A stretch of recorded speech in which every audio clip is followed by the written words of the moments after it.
Alrighty, once more, hello everybody. Thanks for joining me here for this short and simple, but hopefully very useful revision for all of your WA1s. Let's dive into this first. Just a short introduction about myself. You can call me Teacher Jason or Mr. Pang, whichever is more comfortable for you. Just a little bit about myself. I have been teaching for slightly more than or just about 10 years. I hope I do not look like I've been teaching for 10 years, hopefully. But I have been for that many years, and I thankfully am still enjoying teaching. I graduated from NUS studying biology. The university just wanted to give you a fancy name and called it a major in life sciences. I dabbled a little bit in psychology because I thought that it was interesting to learn about how the brain works, how the brain develops, and then how it continues to grow as we grow as human beings as well. Pretty cool stuff here. But I do not want us to just be watching a YouTube video. All of you are home right now watching me online. Yes, but please remember that something I always share with my kids in class here is that we want to learn together. You are here to learn with me, not just from me. So later on, if I have questions that I direct to the floor, I hope some of you can at least just drop me a short answer in the chat, or even unmute yourself to answer me. And if you have any questions, please feel free to bring your voice into the session here and share your question with me so that everybody can learn together. So how can I help you with that?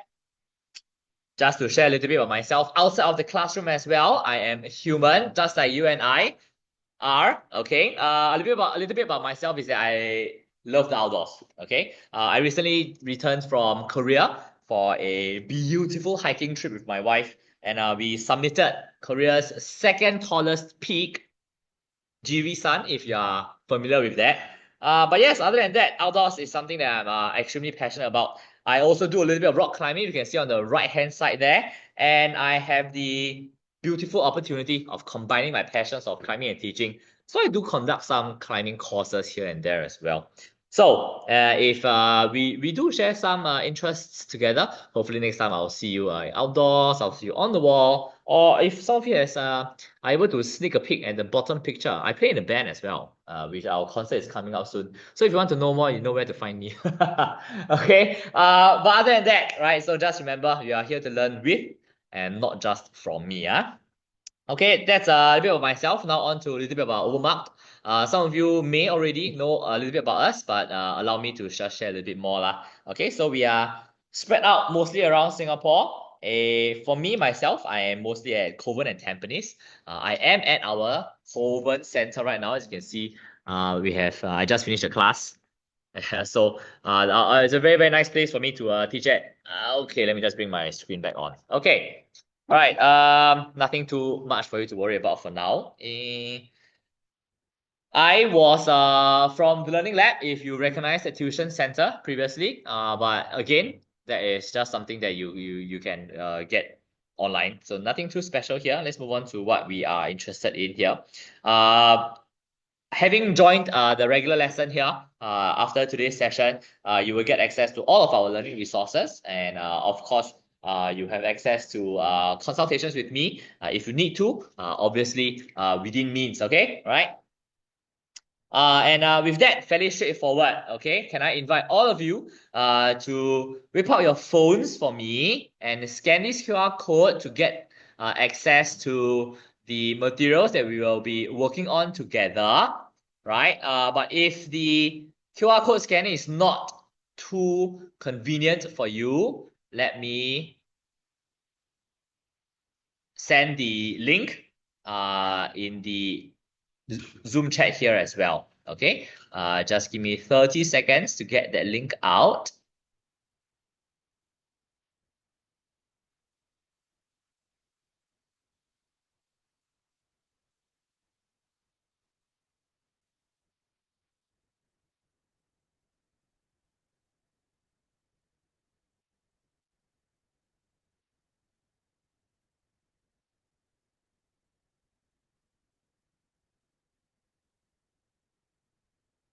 For those who are scanning it, any problems getting it? Are you all able to access the worksheet?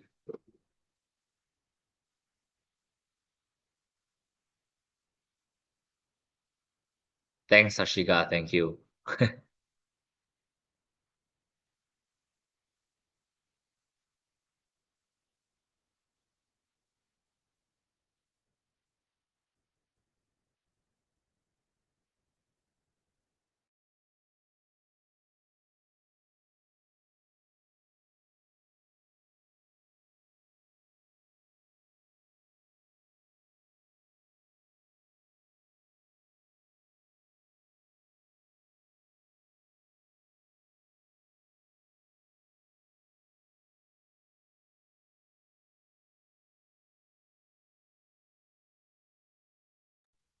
Thanks, Amira. Okay, let's just give everybody a couple of seconds to scan the QR code first while I am digging for it. Oh no, where is it?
All right, I found it. Right, apologies for the delay. For those who are not able to scan the QR code to access the worksheet, I've put the link in the Zoom chat as well. Hopefully you can get that on. All right, so without further ado, as you can see, we are going to revise nutrition and transport in flowering plants. However, we are going to make the best use of our limited time together over here online to revise this topic by using some of the questions here. Okay, so included in the packet that you have just scanned or click onto the link for is the entire set of you will be seeing this. So the entire set of notes that is an extract from our full curated note series for both parts, nutrition and transport implies the nutrition portion as well as the transport portion, as you can see over here. Okay, so as a quick revision, I'm just going to be using the front pages of both topics.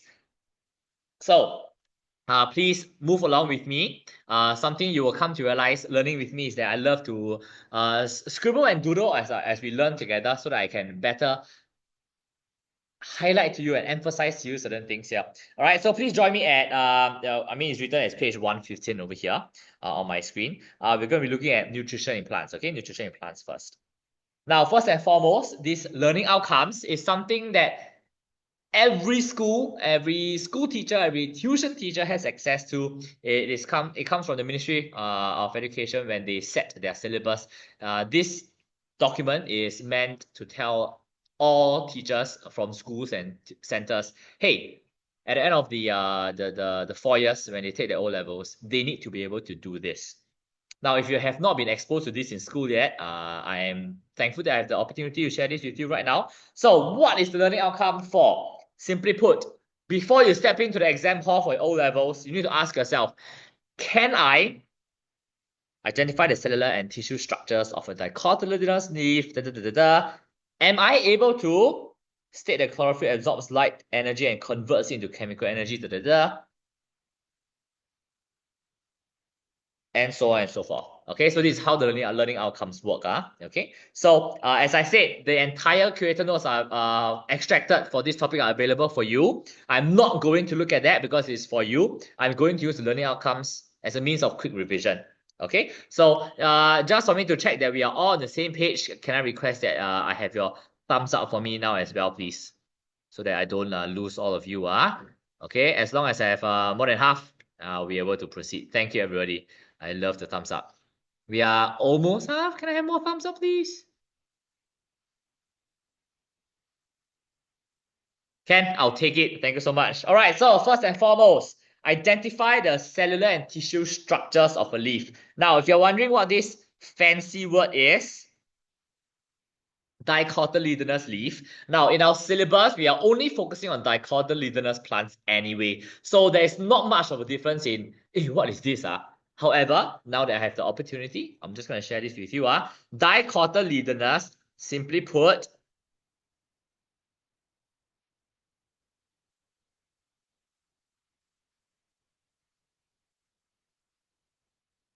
are plants that have two seed leaves when as they are growing in the seed stage. Examples being, we have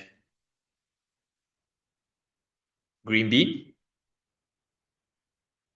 peanut, so on and so forth. I think by now, all of us should have a very good idea of what dicotyledonous plants are.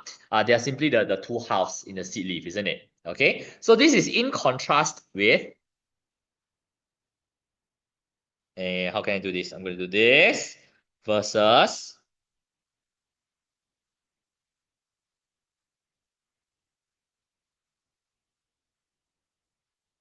monocotyledonous plants, and as the name suggests, this one means one seed leaf only, and examples being rice, barley, because it's just one piece only, barley. Yes, okay, just one piece only, right? So that's one seed only. Just a interesting point I wanted to share with everybody. Our focus is on dicotyledonous plants. But why is there a need to differentiate? Because the structures that we learn are only for dicotyledonous plants, which are different in monocotyledonous plants. Okay, so we are focusing on dicots only. If the syllabus does ever ask you about monocots, they will give you information. And it is something that we have seen before in past years. So it's good to be aware of this. Okay, so if you do see monocots in your exams, hey, you know this now more than your friends do.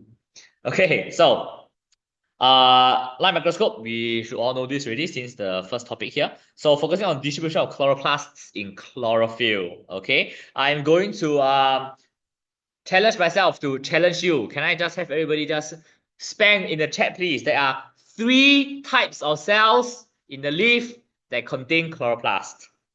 There are 3 types of cells in the leaf that contain chloroplast. Can I have the 3 cells, please? Spam it in the chat. Type it out. What are they? What are they? I have one answer already. Very good. I have the gut cell. What are the other cells? Come on, everybody. This is your opportunity to spam chats, isn't it? Usually we shouldn't be spamming chats. Thank you, Tiffany and Bridget. We have the spongy mesophyll.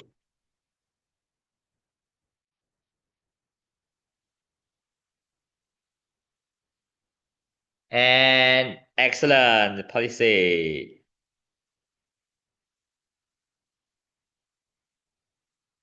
All right, okay, so these are the 3 types of cells and the leaf that contain chloroplasts, indicating that, hey, these cells can photosynthesize, okay? Now, over here, we have stomata and mesophyll cells for gaseous exchange. Why? But mesophyll cells already have over here. This means that we are focusing, we are emphasizing only on the spongy. We want to emphasize that it is the spongy mesophyll cells. They are involved in gaseous exchange. And if you can think of a kitchen sponge, there are lots of air spaces there. That's exactly why we call them the spongy mesophyll cells, because in the leaf, they're found in this sponge-like structure with lots of intercellular air spaces there. Okay. Last but not least, we have the vascular bundles for transport, the vascular bundles. Okay, this is something that we have actually had the fortune of learning since primary school. Previously in primary school, we called them the water and food carrying tubes. Now we are calling them something a little bit different. So, can I again challenge us to type in the chat, please? Type in the chat. You know what? If you're feeling a little bit brave, you can unmute yourself and tell me. And fastest fingers or fastest mouth first, isn't it? Wonderful. Bridget and Mira and Harshika and Tiffany. Excellent. We have the xylem and the phloem. Oh, I spelled it wrong. Phloem, yes. Okay, so well done, Mia. Thank you. Now, xylem and phloem. How do we remember which one carries water, which one carries food? Now, I have something very pretty cool that I try with my kids in class. Can I have everybody think of the alphabet and tell me the letter right before the letter X? So some of you may now be speed running through the alphabet A, B, C, D, E, F, G, H, I, J, K, L, M, N, P, Q, right? But yes, Tiffany, it is the letter W. And now what is the relevance? Why am I asking you to think about the letter? Because after W comes X. So water is in the xylem. Pretty cool, right? I think that should be fairly straightforward for us to remember. W, X, Y, and Z. So W for water, found in X, the xylem. Okay. With that in mind, obviously the phloem transports the other thing, but you can also use the sound of the name. Phloem transports food. And that is what we have for the phloem. Okay. That is fairly straightforward. Water in the xylem and food in the phloem, but we will dive deeper under the transport portion. Now we're focusing on the nutrition portion. Okay. Moving on to the next one. For state, these will come out as definition questions. So that is something that we need to commit to memory. Absorbs light energy, But again, it's something that we learned since primary school, fairly straightforward. Right? Formation of carbohydrates. There's actually only one carbohydrate that is produced via photosynthesis. Okay, so that is going to be glucose. But when we dive deeper into subsequent users, then we can recall there are actually three other. And by now, you know, if I'm drawing a fork, I would love to get your response as well. What are the three other carbohydrates that exist in a plant after glucose? Bridget, good thinking. Okay, so Bridget and Amira have both given me one answer. Excellent. Sucrose. Hey, Bridget, the other one is the one you learned in primary school one. Confirm. Come, everybody. The first carbohydrate you learned in primary school, what is it? You put some liquid onto the plant, then turn color one. Yes, Chloe. Yes, Amira. All right, this one, Bridget, well done. This is cellulose. All right, so very quickly, I'm just gonna point this down. You're gonna look at glucose. You're gonna look at glucose. What is glucose for? We need to dive deeper. What is glucose for? What do all living cells use glucose for? What process? What process? What process? Come. Excellent. Glucose for respiration. And by now, all of us should be able to specify aerobic respiration, isn't it? Oh, but actually for both, both. Okay, respiration is good. Okay, and no doubt we're gonna do the same thing over here. What is sucrose for? What is starch for? What is cellulose for? So let's start with sucrose. Right? Sucrose for Transport. And ladies and gentlemen at home, I hope you are writing this down with me as well, because yes, I do have fun writing this down on screen, but it's not just for fun. It is for you to learn with me as well. Okay, so please write this down. Please write this down. Sucrose for transport, starch for storage, and cellulose for... Ooh, what is this for? What is cellulose for? In your own words, come, spam me please. In your own words, spam me please. I have two words in my head.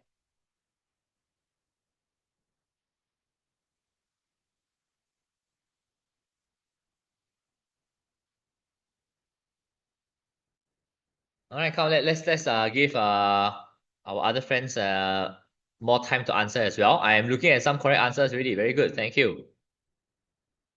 Come, we have 20 beautiful brains at home right now. I would love to have hear from most, if not all of you, by the end of today.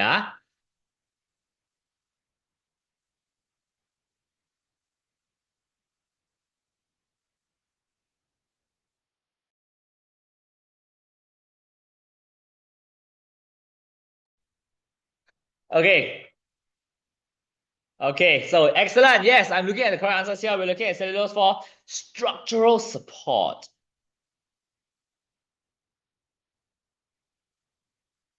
And Jessica, you're absolutely correct. I'm going to in the cell wall. Okay.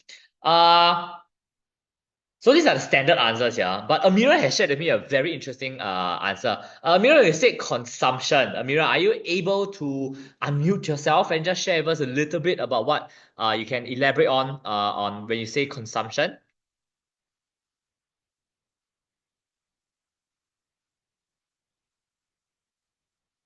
Wait, I don't see Amira in the uh participant list. Mira, did we lose you, Amira? Ah, man, Amira, we lost Amira. She's not here. Okay, but regardless, everybody, Amira said consumption. Cellulose for consumption. That would be the purpose of cellulose for us, like animals, but not for the plant. Right? The plant doesn't consume itself. But what Amira is thinking of when she said consumption is actually fiber. Right? So this allows us to link to an earlier topic of digestive system, right? Nutrition in humans, right? Fiber is important for our diet. We don't get any energy from it because we can't break it down. We can't get any nutrients from it. But we need to consume fiber to prevent constipation, to promote the healthy movement of undigested food through the intestines. Okay, so we can link things together. All right, moving on. Briefly explain why most forms of life are completely dependent on photosynthesis. This helps us to link to a topic 9, I think, organisms and environment, ecology, where without producers at the first trophic level to take in light energy and then make it into chemical energy that can be passed down through the food chain, without producers, there'll be no other organisms at all. Okay, that is why if we were to colonize another planet in our solar system, plants have to be there first. And that is what researchers are trying to do. Hopefully they can succeed better, okay? For part F, yet another statement. So that's we need to be able to write down the word equation, thankfully, for photosynthesis. All right, and symbols. Oh, this means chemical formula important as well. Okay, so for the pure syllabus, if you're wondering for the difference here, pure syllabus is word and chemical formula in the equation, whereas for the combined syllabus, it's just the word equation. Okay. If you look at the bracket, light dependent and light independent stages are not required. The equation for those two stages are not required, but a little bit of knowledge is required. Okay, so if this is something that you want to learn more of, I hope to see you in my lessons in a couple of weeks' time. We will be looking at nutrition and transport in plants. And I think Pukazini, is that you? Like, are you the Pukazini that's in my class?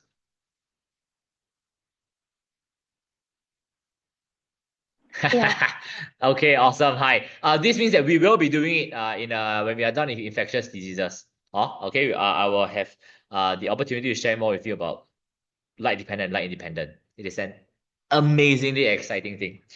All right. Moving on. How does carbon dioxide reach the mesophyll cells in the leaf? This is simply put, movement of substances. Easy peasy. If you have done your foundation right, and properly understood how diffusion osmosis and active transport works, learning outcome G is an easy thing.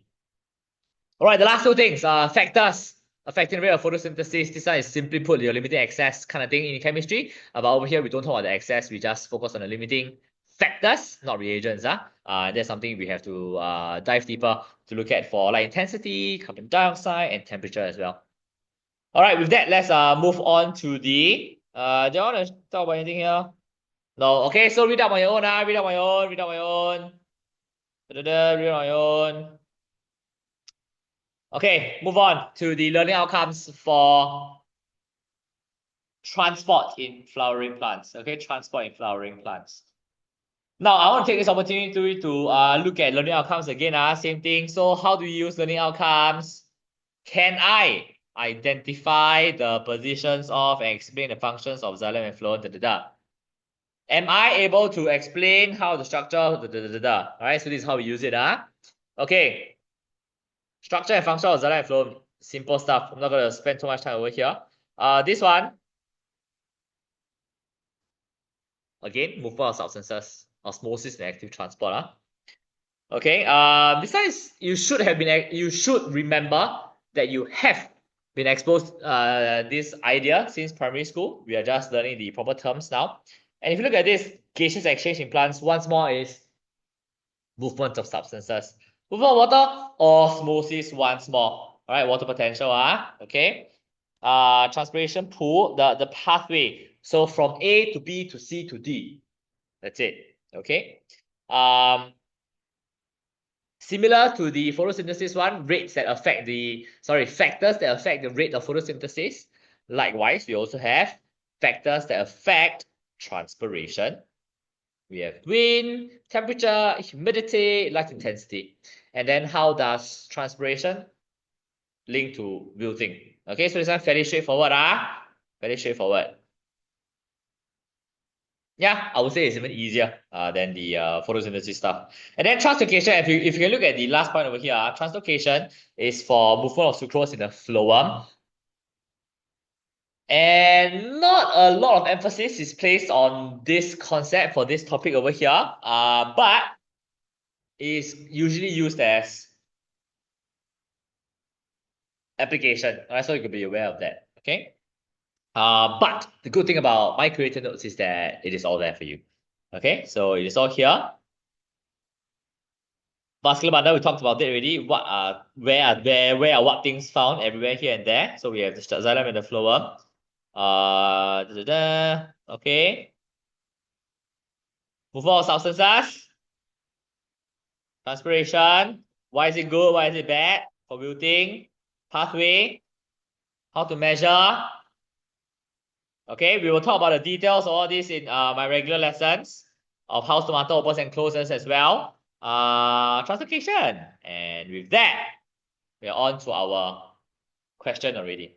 Okay. So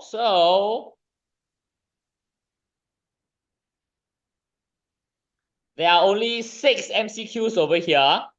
Can I ask that all of you spend the next 6 minutes or so just try the MCQs, please? Can I just ask you to spend the next 6 quick minutes trying the MCQs for me, right? And I would appreciate a thumbs up when you have done the 6 MCQs. And when you return over here, then I will review. If you were any of the latecomers and missed out the link, this is the link again once more. But time now is 1909. I'll see everybody in 1915 to review the 6 MCQ questions only. Okay, 6 MCQ questions.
Oh, ratio. Most if not all of us should be done with the 6 MCQs. Can I have your thumbs up, please?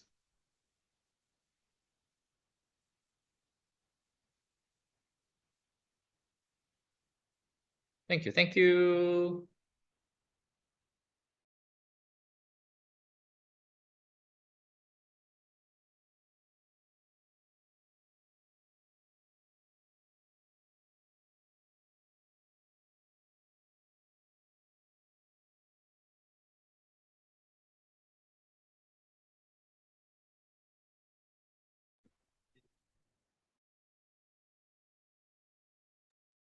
All right, let's go. Okay, we have a cross section of part of a leaf. I really want us to be able to also depend on two R's. I always share with my class these two R's. Whenever we are thinking about answering a question, we either tap into the brain that we have in our heads here to recall the information required, or we can very simply refer. All right, we can refer to the information that's available to us in our notes, right? Okay, so obviously the more we refer, the better we can recall stuff. And the aim is that by the time we get to our O's, we can recall things as easily as we can.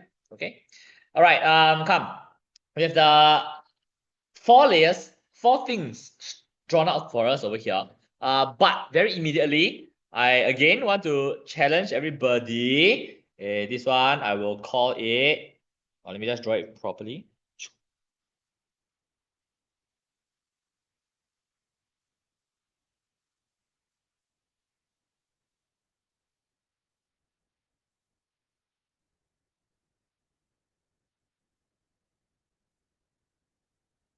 Okay, Ken. Number one and number two. Come, spam me in the chat, please. What is one?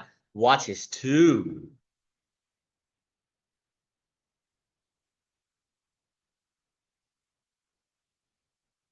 I zoom in for you all, easier to see on my handout. What is one? What is two? What do we think?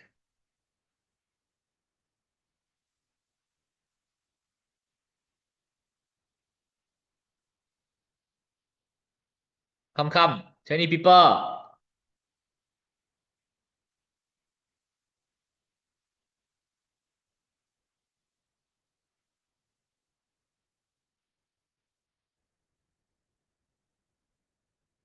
Yes, you're right, Bridget. Thank you. Hey, come on. Like I said, learn with me, not just from me. Ah.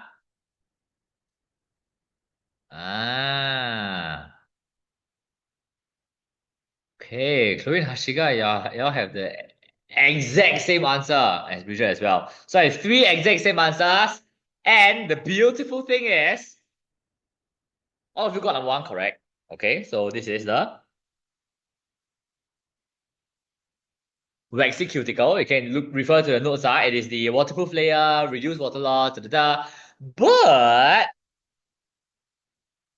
number two, very important. Look. I zoom in there. What is my line pointing to? What is my line pointing to? Nothing. So it cannot be the guard cell. What are the guard cells then?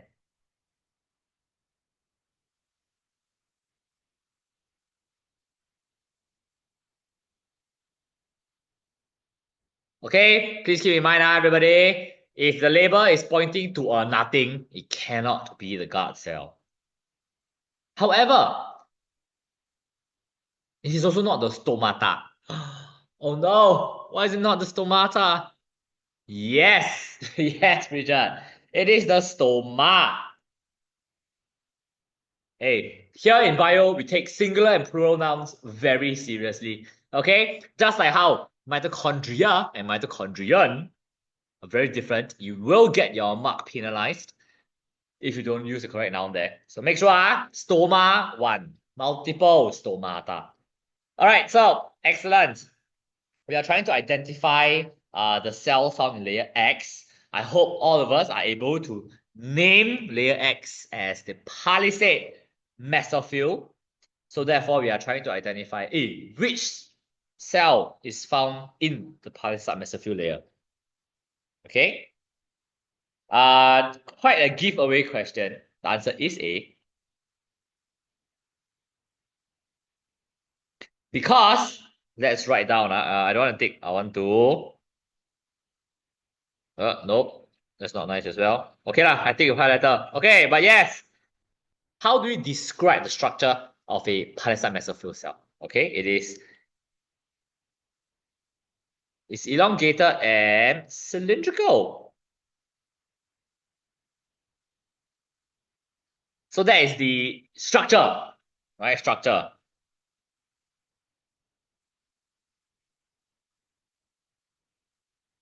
The next point, equally important, is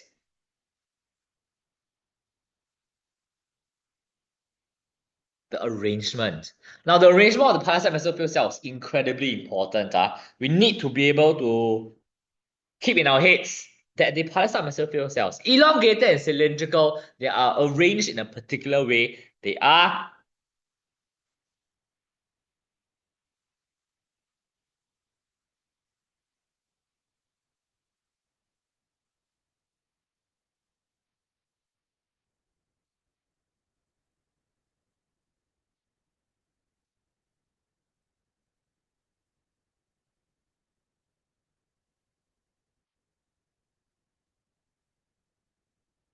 not only are they arranged tightly packed to each other, they're also perpendicular to the epidermis. Okay, so please keep that in mind. All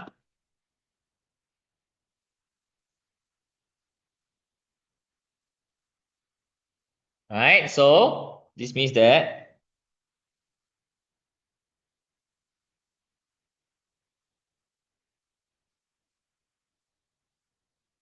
versus the the spongy mesophyll cells,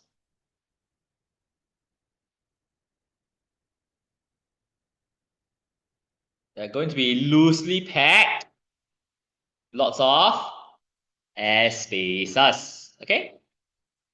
All right, and this will have to be the spongy mesophyll cell, right? Spongy mesophyll cell because it contains the chloroplast. All right. Yeah. Okay. Let's move on. All right. As I'm looking at the questions, if you have anything to ask, please press the hands up thing so I know to pause to listen to you. All right.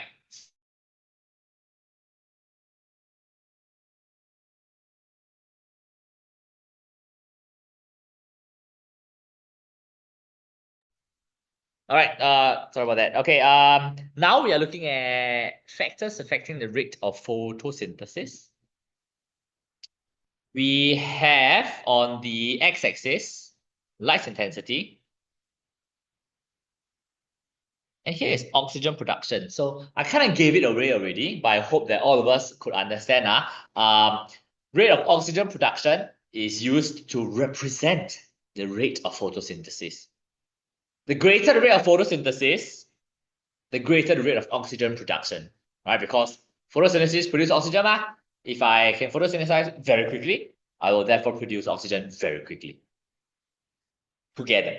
All right. But here we are also looking at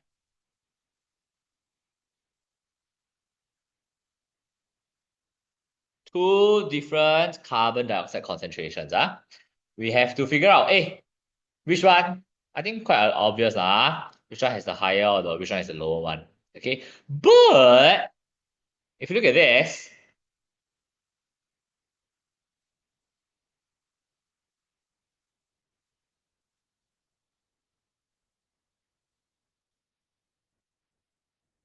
the orange line is where X starts to plateau at, versus the purple line, Y, versus the purple line shows us where Y starts to plateau at. Essentially, this is the max ROP, and this is the respective max ROP. Okay, at those CO2s concentrations. Right? Why there? Why? Okay, simply put, in this region, look at my lasers. So assuming I just put 30 over here, random number, and then like 47. Okay. From 0 to 30 arbitrary units of light intensity at Y CO2 concentrations, light was still a limiting factor. What class are you here for? Used to it.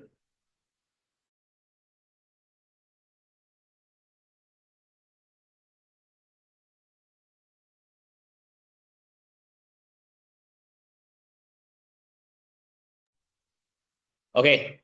All right. So fairly straightforward, but I hope that we read the questions carefully because damn, let me zoom in for you. Cannot. All right, question is looking for a cannot to be concluded. So we need to find the opposite, which means there are three statements that we are able to derive from the information in the graph, and then only one that we have no evidence for. It may be in our heads, but we have no evidence for. So let's have a look. Statement A says, at 25, starch present in curve X is higher than in curve Y.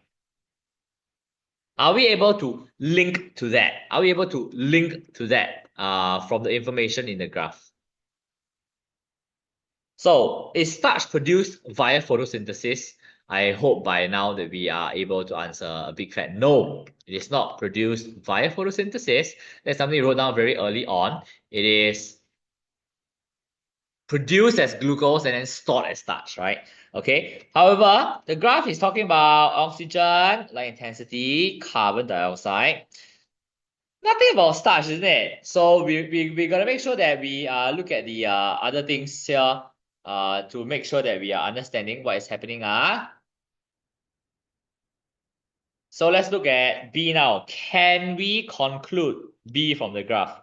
X was obtained at a higher CO2 concentration. Absolutely. CO2 is used for photosynthesis. So if there is more CO2 available, I can photosynthesize more. I can produce more oxygen. If I have more money, I can buy more chicken rice. I can eat more chicken rice. All right, so I can. This one is can.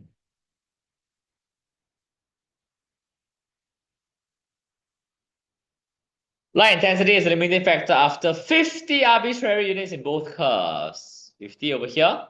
Yes, because max. I can conclude. When light intensity increases from 0 to 25, ROP increases in both curves. Can, because maximum only reached around past 25, isn't it? Maximum past 25, isn't it? Increases. Does it increase? Yes. So therefore, can. And hence, answer is A, because we cannot conclude from the graph. 5 seconds to raise your hands for me to stop my countdown if you want to ask me any questions.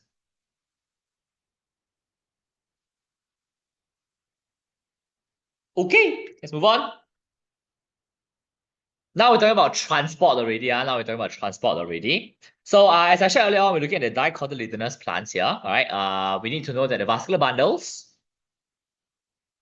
are arranged in a neat ring in a stem for the dicotyledonous plant. And since we're talking about it, let me share with everybody right now that in a monocotyledonous plant, vascular bundles are just everywhere. There is no particular pattern, so it's randomly spread out in the stem. Okay. Something I always like to inculcate in all my students when we learn about this, or when we do questions in general, is to identify structures. Identify structures. Okay. So if you haven't already done so, can I go ahead and have you write down the identity of these four things over here? And as you're doing that, can I just again ask for some of you to, but obviously best is all of you can just type in the chat for me, please. What is A? What is B? What is C? What is D?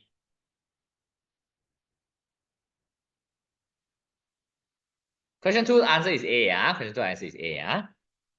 But for now, yes. Can I have everybody contribute, please? Tell me, what do you think structures A, B, C, and D are? Identify them for me, please.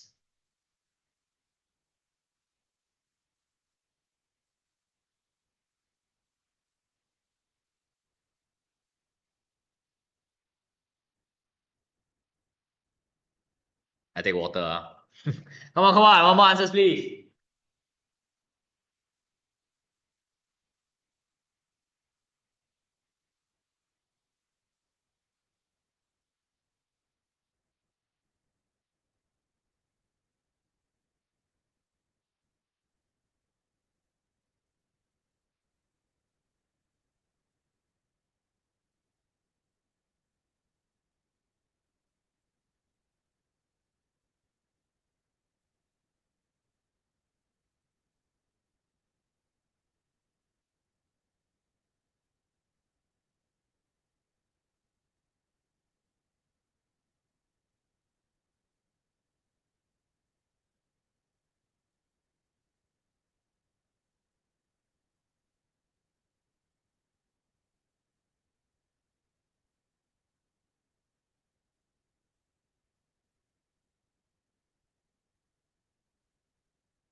Pith is that cortex. Okay, thank you, Bridget, Hashika, and Tiffany. Hey, the rest of you, come on, right? We are here to learn with me, Hey, Fugazini, I want you to answer me, Okay, but yes, everybody has A correct. It is the cambium. A is the cambium. And what is the cambium for? Strictly speaking, neither pure nor combined bio requires the cambium. But we have seen it being asked before. So therefore, please make sure you can read out a little bit about what the cambium is. Okay, the cambium is there, but it is not a transport tissue. Okay, it is not a transport tissue. Question is asking for transport. Okay. All right. B, what is B? Okay, Tiffany, you're so close.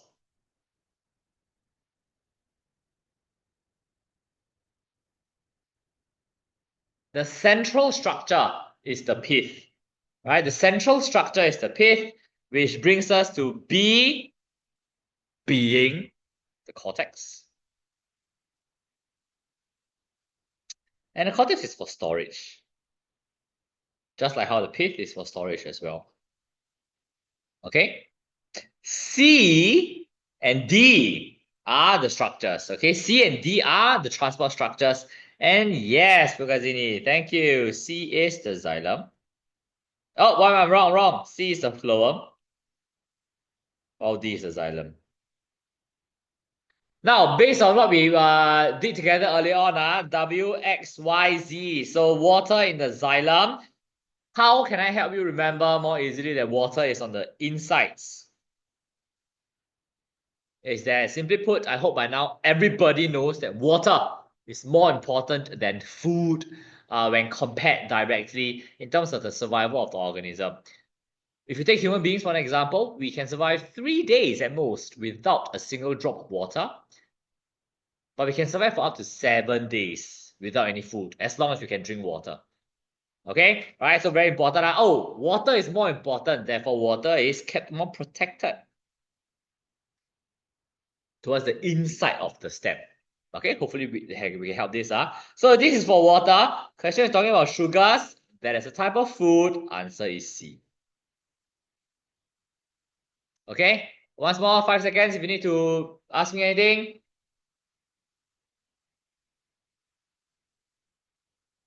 Okay, let's move on. So one of the easiest question types, it is just a, hey, what is this kind of thing, right? Therefore, we are looking at chapters 1 and 2. We must first identify what is this entire thing. So I'm going to tell everybody right now, this is one tissue. So in your syllabus, we need to identify this tissue as the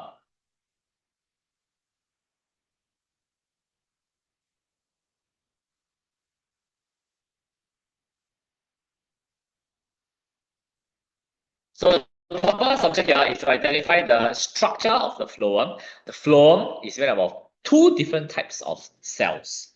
All right, okay, and this is what we're looking at in 1 and 2.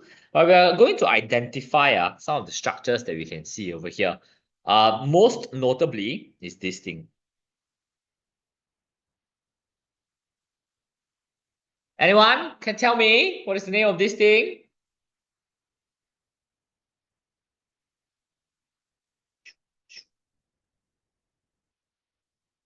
Do we know what is the name of this thing? Tiffany is extremely close.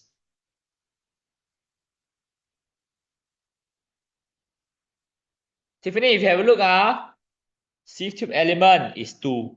So this thing is a sieve tube element connected to another sieve tube element, another sieve tube element.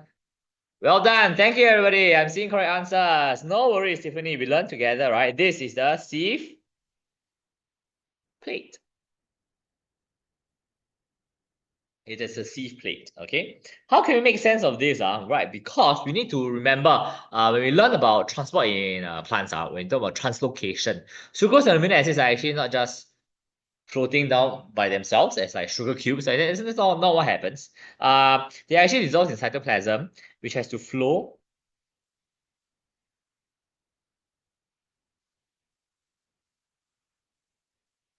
like that through the pores of the sieve plate. Please do not call it a hole. Yeah, pores. Okay. Sieve plate. So this number 2 is sieve tube element. Okay. Why do you call them elements? Why not just call them the sieve tube cell? I hope all of us are aware the sieve tube elements are what we refer to as degenerate cells. And no, I'm not insulting them. I'm not saying that they are bad cells. And it's just a term we use in bio to describe incomplete cells. Okay, incomplete cells, meaning sieve tube elements have lost some of their cell structures and parts. Some organelles are not present in the sieve tube element, but they still need to be able to survive. Therefore, they are supported by companion cells. Companion cells are the fully living cells that we know of. That's why we call them companion cell. Okay, right? Also very straightforward. Firstly, answer is definitely A because it is true for both already. Right? So if so how do we identify companion cells then? Not only do they have the nucleus, usually diagrams will also show you this structure that I'm drawing. Come, let's see who can figure out my drawing first.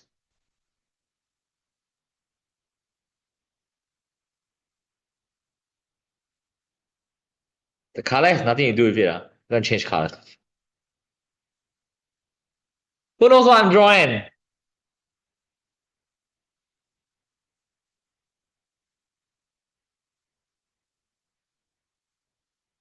We have a suggestion that says ribosome. Please take note, the ribosomes are incredibly small and only visible under the electron microscope. Okay, good try. Thank you for making that attempt there. It is not the ribosome though. And yes, Bridget, it is the mitochondria.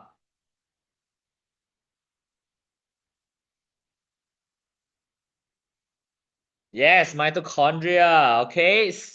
Sieve tube elements do not have mitochondria, but they need energy to survive still. Where can they get the energy from? The companion cells. Companion cells support the metabolic activities of the sieve tube element, one of which is the transport of sugars. Okay?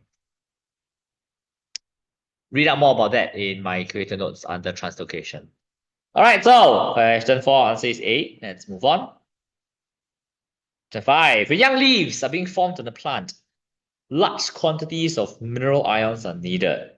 Where and when is the movement of mineral ions in the plant the greatest? What a wonderful question. I purposely chose this because there's a story that we need to understand. But firstly, I absolutely hate that there is no gap here. Such a small gap. It hurts my eyes. Okay, but other than that, how are mineral ions transported in the plant? Can I have some answers, please? How are mineral ions transported in the plant? Anybody knows the answer?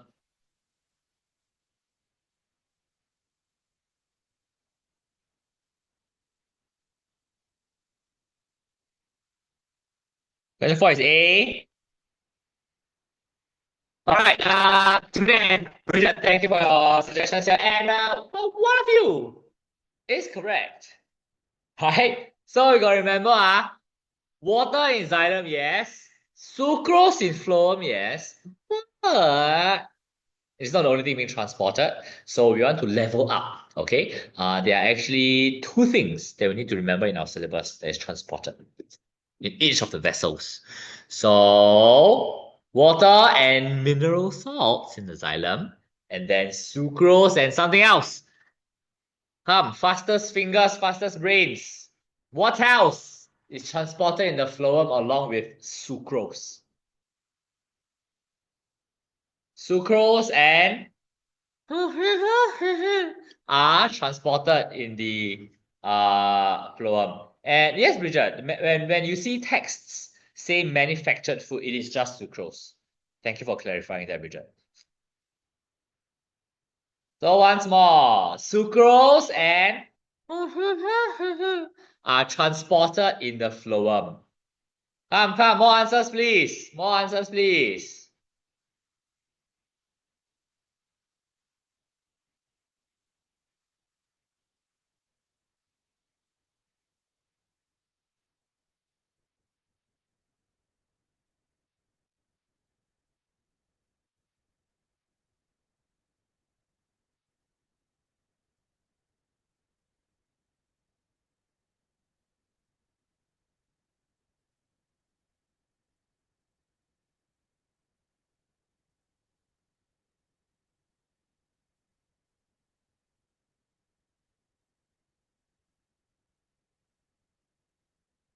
Okay, thank you, Tiffany and Hashiga. You are absolutely correct. Okay, so please remember sucrose and amino acids in the phloem, water and mineral salts in the xylem. So, mineral salts are the same as mineral ions, and hence, movement of mineral ions are also going to be affected by the rate of movement of water in the xylem. Hence, this question is simply asking about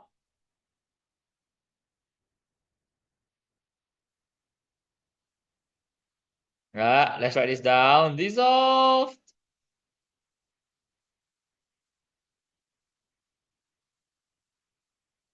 Therefore,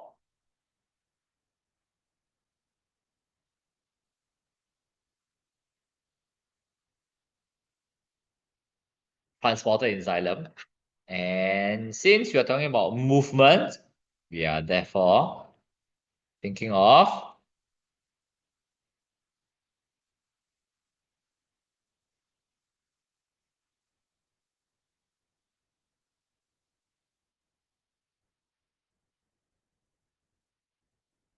rate of transpiration. Okay. We are looking at largest quantities. So we need to have an incredibly high rate of transpiration. So we identify our answer firstly as xylem already. And then I mean it's only xylem one, right? But let's just confirm, okay. Windy, sunny, high wind speed, high light intensity, high temperature. The only factor that is not included here is the humidity. But wind speed helps with that already. Okay, so yes, answer is B immediately. Root hair cell is for absorption, so that's out of the question. The only confusion could be with sieve tube elements, right? Take note, companion cells, even though in the last page, right, we talked about this, companion cells are found in the phloem, but companion cells do not directly transport anything. Any transporting occurs in the sieve tube elements themselves. All right, last MCQ over here. Transpiration enables water to reach the tops of the trees. We have 4 statements over here. We're gonna find which are the correct ones or one. Okay.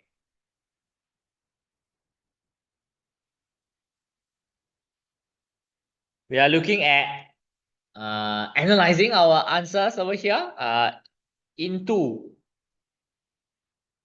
the palisade cells is the thing that is incorrect because water exits the palisade cells to form that thin film of moisture, which is then where water evaporates from. Okay, so therefore incorrect. Water molecules are pulled upwards in the xylem is an absolutely correct statement. This pool, it's a different color. This pool over here is what we call transpiration pool then.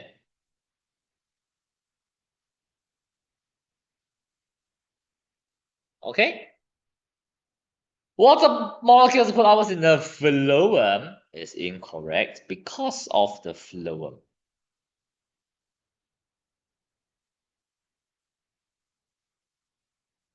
But is water present in the phloem?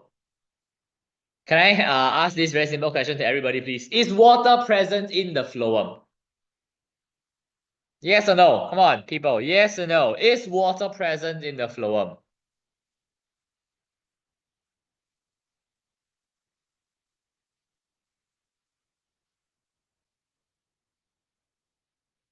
Thank you, Chloe. Thank you, Bogazini. Any more answers? Come on, think. What do you think? Is there water in the phloem? If I extract a sample of phloem sap, will water be present in phloem sap?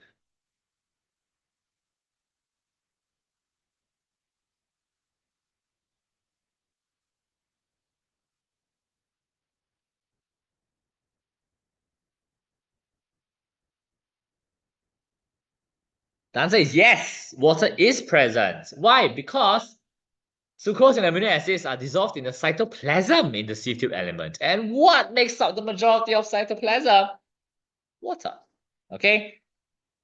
But yes, question here says put ours in a phloem. That's not correct, because it's about transpiration. Phloem is about translocation.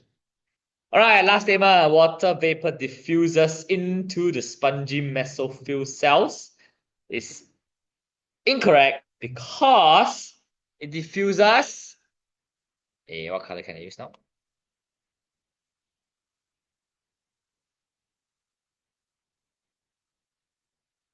Yes, there is water in phloem, okay? All right, diffuses into the cells is incorrect.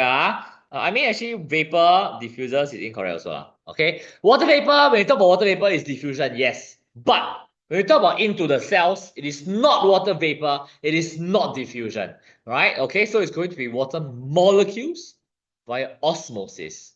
The only time you talk about water vapor diffusing is through the stomata. Okay, from outside to into the intercellular air spaces, that is diffusion. Anywhere else, osmosis. In the xylem, transpiration. Okay, so there are three ways that we need to remember how to describe the movement of water molecules. All right, so yes, answer is only one correct answer, two only. Okay, two only. All right, that's it for the MCQs. As you can see, I absolutely love using MCQs as a means of learning and revision, okay, and not just about looking for the answers. Now, for the MCQs here, as you can see, obviously we are not going to have a lot of time to look at every question together. So what I'm going to equip you with are, hey, how do we look at the questions over here? Okay, all right, pretty cool thing over here. This question 7 here actually shows us something real. Fungi infecting plants using their hyphae. Now, this hyphae over here are the root-like structures. No need to open and close now.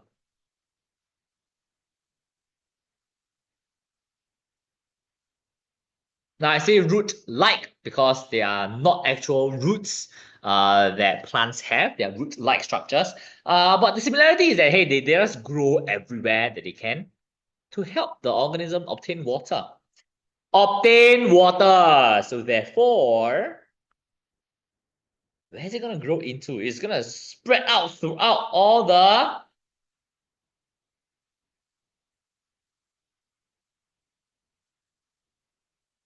intercellular air spaces. Okay, and with that, we can see hyphae grow inside, one problem. Spores poke outside, another problem. Now, in the absence of the spores in this diagram, if I drew a label here, what would this structure be? I asked you something similar earlier on in MCQs. Can I have an answer from someone, please? If there is no spores in the diagram over here, I drew a label here. Bam! What is this structure called? Thank you, Tiffany. It is the stoma. And we all know that the stoma is for gaseous exchange, but now it is blocked. It is blocked. So in our heads, we must make that link. Stoma is for gaseous exchange, but now it is blocked. Cannot have gaseous exchange anymore. why eventually die? Okay, so we need to think in our heads. We're just gonna throw down some keywords together over here. I'm gonna throw down some keywords together here. What we're thinking of is, hey, we must identify stoma, identify gaseous exchange. So got no gaseous exchange, how? What happens to transpiration? What happens to water? Okay, gonna link all of these things together. Link all of these things together. Yes, so pen down these points here. Okay, pen down these points here. Because I hope none of you are gonna look at it now, but the answers are at the end of at the last few pages lah. Okay. So therefore, think about how I'm walking you through these questions here. Pen down these points at the side. Find some time to try it on your own. Then you refer to the answers at the back to check whether or not you've got it right. And if I do see you in my class next time, I'll be more than happy to discuss your answers with you. Okay. Because hey, I talked about this here, isn't it? This is the stoma. This is the stoma. And what is the stoma for? Gaseous exchange. But now, if the spores are all growing over here, what happens? No gaseous exchange. How does this affect transpiration? How does this affect water in the plant? For us to answer the question. Can J? You want to put your name, then I can call the name instead of just the letter J. Can Alright. So moving on. This one, describe the process of photosynthesis. Very straightforward. Why? 2 marks in the equation. If they're stingy, then 1 lah. But process of. So where are our allocations?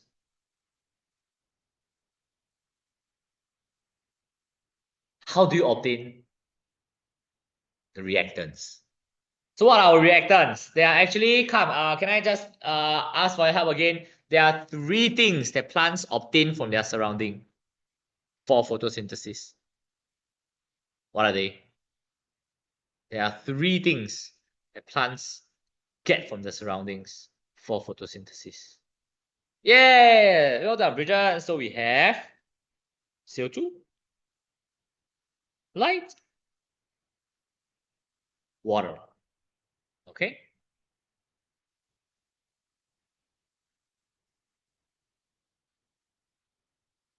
So obviously, in your equation, you talk about chlorophyll is the one that traps light, all these kind of things. So there is where you get your 5 marking points. Okay. Now, I just want to bring to everyone's attention. The answer key provided to you is actually more complex than required. Right? But it will serve as a skeleton for you to craft out your answer. Okay. Right, so it will serve as a skeleton. Like I said, if I do see you in my class in future, I'll be more than happy to discuss with you your answer. Because at this stage of our learning, I do not want all of you to be die blindly memorizing stuff. Please make sure we understand them first before we find our answers. Okay?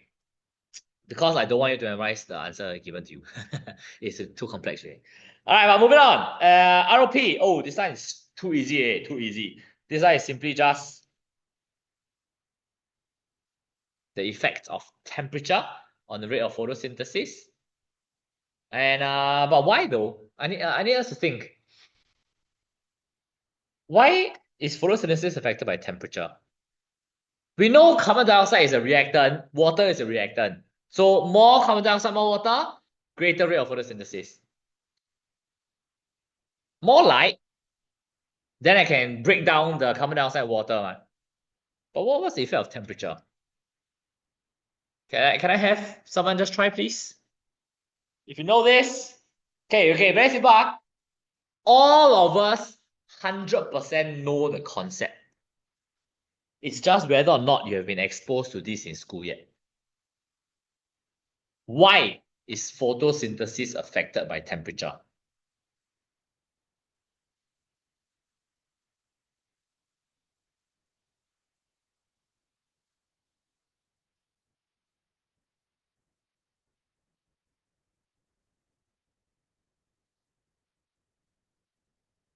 Richard, for your question, yes, that will fall under the equation. Okay, but yes, Chloe, well done. Thank you. Chloe is absolutely correct. Please make sure in our answer here, you must state that photosynthesis involves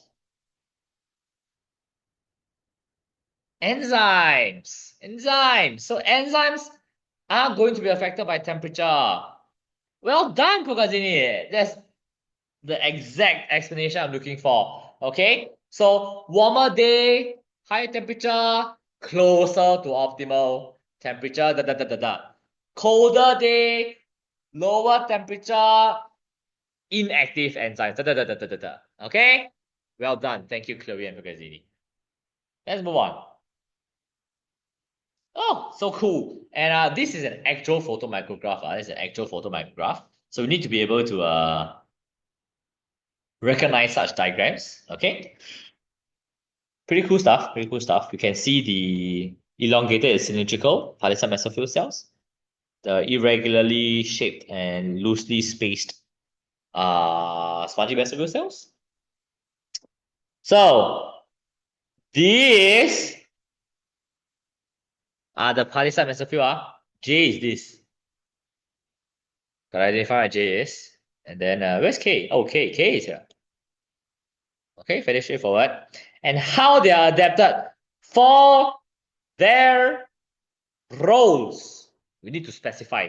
Okay, so think about the structure and functions. All right, so we can get that from the table in our curator notes as well. So fairly straightforward. Why open stomata in daylight is advantageous. It's fairly straightforward. Okay, fairly straightforward. Think about stomata, yes, gases exchange, but we need to specify the gases and then craft our answer to answer in terms of advantage. Why do we need it? Okay. But why 4 marks? Okay, not enough lines. Yes, I agree, not enough lines. However, the mark allocation is correct because the first 2 marking points are everybody will get correct. Carbon dioxide. Oxygen. More carbon dioxide because that's for photosynthesis, right? However, the 3rd and 4th marking points is really will be what sets us apart, right? Because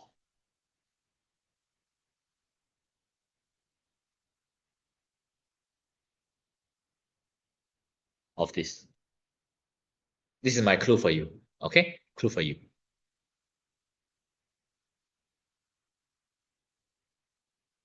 All right, last but not least, question 10. Okay. Similarities in the function of xylem and phloem tissue. So here we are looking at in the function. We cannot talk about structural similarities. It's about function. So yes, transport. What else? Direction. These kind of things. Okay. And last but not least, another similarity with photosynthesis, factors affecting rate of photosynthesis. There are also factors that affect the rate of transpiration. There are similarities in those factors, but they do very different things there. So temperature of air is just temperature, yes. Okay, so transpiration, we need to keep in mind something we have learned since primary school. Transpiration is special kind of evaporation, if I can give you that clue. Okay, special kind of evaporation. All right, so with that, I've given you all the clues there. I've walked you through how to think and crafting out your answers. I hope that we can find some time in your own revision schedule to attempt the questions on your own using the clues that I have just shared with you that you have written down. Afterwards, then you check the answers here. Okay, then you check the answers over here. Okay, like I said, some of the answers here, especially this one, is a bit more complex than you need in your syllabus, but it will serve as a good backbone for you to form your own answers. Okay, at this age, you need to be able to understand the concepts and terms properly. And please, one of my personal goals as a teacher is to separate the idea that bio just memorize only. Every time someone says that, I feel a tear in my heart. Okay. All right. But if not, that's all the time we have for today as we are revising for nutrition and transport in plants. Okay. If you are interested to join my Sec 4 class, please scan this QR code to get more information. Or you want to what's that called? Recommend a friend or a sibling or a junior or a cousin to my Sec 3 classes. You can do so as well over here. All right. Am I? Wait. Okay, yes, QR code. Okay, Sec 3 over here. I'm just gonna leave this here for like 3 seconds. And then I'm gonna come over here for the Sec 4 QR code in another 3 seconds.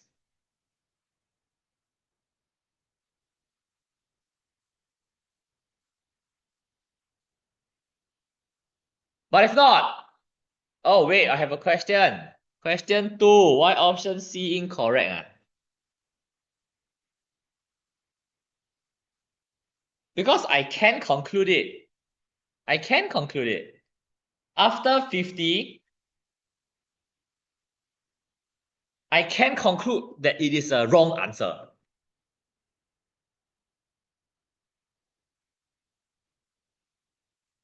Well, let me see.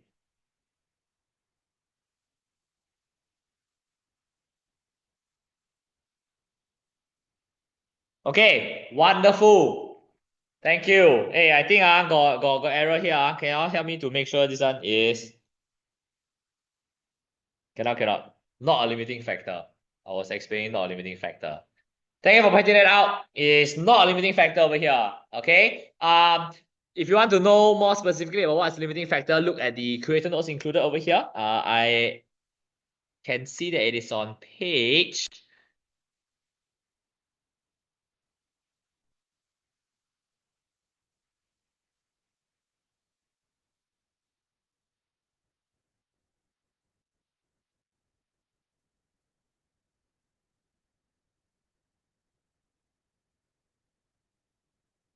121. If you look at the curator notes there, page 121, you will see the meaning of limiting factors. Okay, page 121, you can see that's the meaning of limiting factors over there. Can have I answered your question?